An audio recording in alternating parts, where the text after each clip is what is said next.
begins with a woman. Her name is Tabitha. She is a wonderful lady. She's out doing good in the community. I wrote in my scriptures that she's a good Relief Society president. She's out doing good, and she's helping people, and she's loved in the community of Jaffa.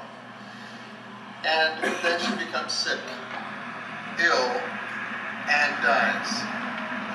And everyone is mourning this good woman's death. In the area is an apostle of the Lord Jesus Christ. The crucifixion has happened. The resurrection is over. Jesus is ascended to heaven.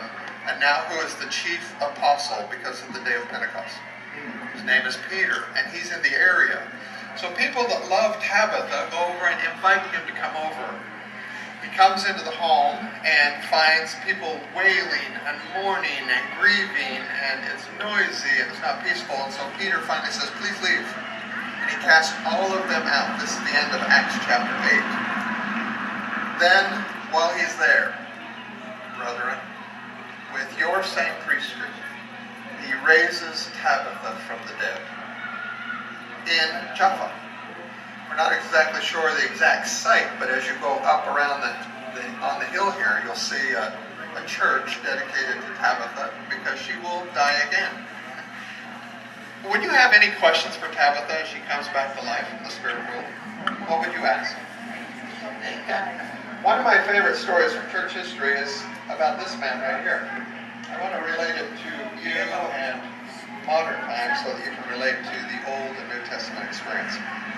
This man's name is Jedediah Morgan Grant.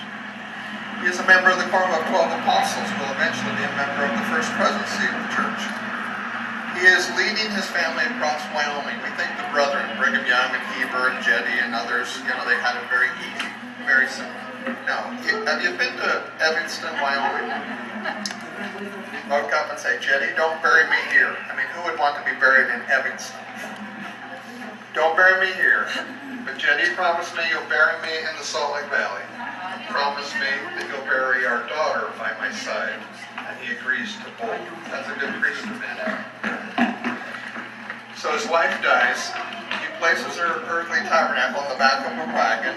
And for 2.5 days, without food or sleep or rest, he will ride into the Salt Lake Valley with his wife in the back of the wagon so that he'll keep promise number 1. Can any of us appreciate what must have happened? A lot of grieving on the way. Everything of value in this life is gone.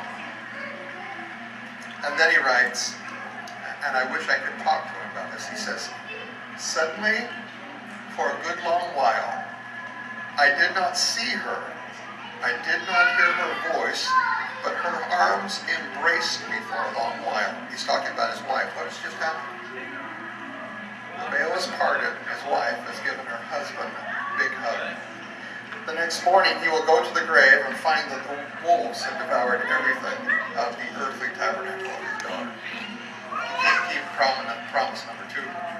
There's nothing to take the soul away. 10 years later, he's a member of the First Presidency and he's dying. Dying. Heber C. Kimball, the first councilman, the 4th, and he came back alive. He'd been dead for 20 minutes. And the first thing Jedediah Morgan Grant said is, Heber, why did you do that? I was in the presence of my wife and my daughter. He's waited 10 years. What would you say if you're Heber C. Kimball? Oops. No, he just raised his arms and squared and says, by the power of that same Melchizedek priesthood which restored your life, I command you, Jedediah Morgan Grant, to die again. Was he afraid to die the second time? No. In fact, Jedediah Morgan Grant tells Heber C. Kimball how beautiful it is.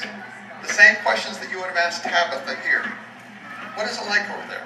Jetty said there were beautiful buildings, beautiful trees. He said there were hundreds of varieties of flowers coming from one stem. I think at the end of that discussion, Heber C. Kimball wanted to die. The whole area, it says in Acts chapter 8, the whole surrounding area of Jaffa hears about Peter's miracle here in Jaffa. Meanwhile, about 30 miles to the north is a little town, now we're in Acts chapter 9, a little town called Caesarea. A beautiful port town that we'll visit tomorrow.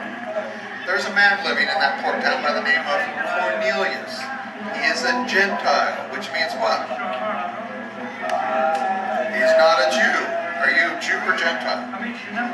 two definitions of Gentile. Gentile is, you'll notice that the homes are flat up on top. Why? The Mediterranean Sea is just through this hole. Okay? So you're up on top. Chairs up here. You'll see little balconies and things. So you can get the cool breeze of the Mediterranean. And so Peter is restless that night. He can't sleep. So he comes up and says he came up on the roof of Simon the tanner's home. Traditional site. Maybe even this site. It says, and he was hungered. And he fell down and prayed, and while he was praying, he falls into a trance. Simon the tanner's home. You're welcome to go down, but we can't go in the home. You're welcome to go get your pictures, and as soon as you take your pictures, come back out here and we'll camp in this room.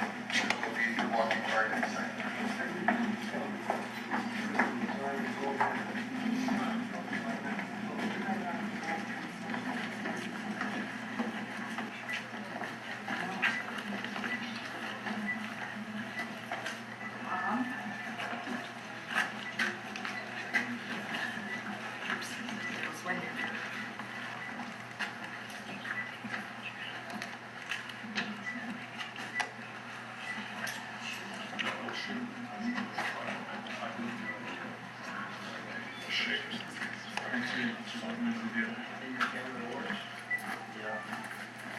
Of destruction, one on top of another, like a layer cake. But the question is, what made so many people come and choose the very same spot to rebuild their houses, their towns? Why come here? What do you think? Sorry? What do you need? What is it? First of all, water, you're right. Right, a major concern. Water, you are very right. Because the only spring in the area was the water source right behind this thing, which is almost dragged out today. But it was a good reason to draw the newcomers. What else do we need? Water? What else? What about food? We need fertile soil, right? Look, the area around is not good for farming. Okay, water, food. What else do we need? Protection. What about protection? You want to make sure you can protect yourself, right? From the enemy, from the themselves. Is it water, fertile soil, protection? What else would you need before coming and settling somewhere? Sorry? Your family. Materials to build them. Materials, you need okay, something more, something important. What about the trade routes? You don't want to build out of nowhere, right? And isolate. You want to make sure you're either on or dig. Along this route, you're going to come up with ancient cities. Caesarea is another one of those. Megiddo, Armageddon, which we'll visit tomorrow, also located on this. So Jaffa was an ideal place. You know, it actually satisfied those four criteria.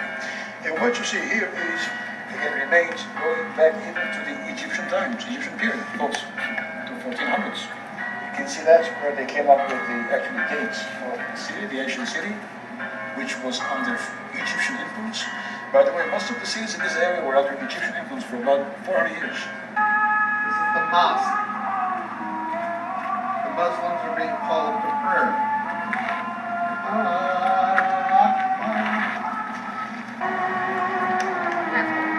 Did you hear him say that this is the Muslims being called for prayer? Yeah.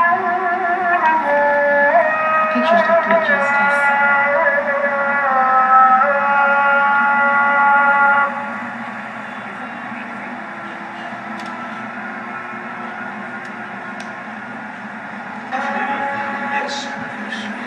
It's going to pray.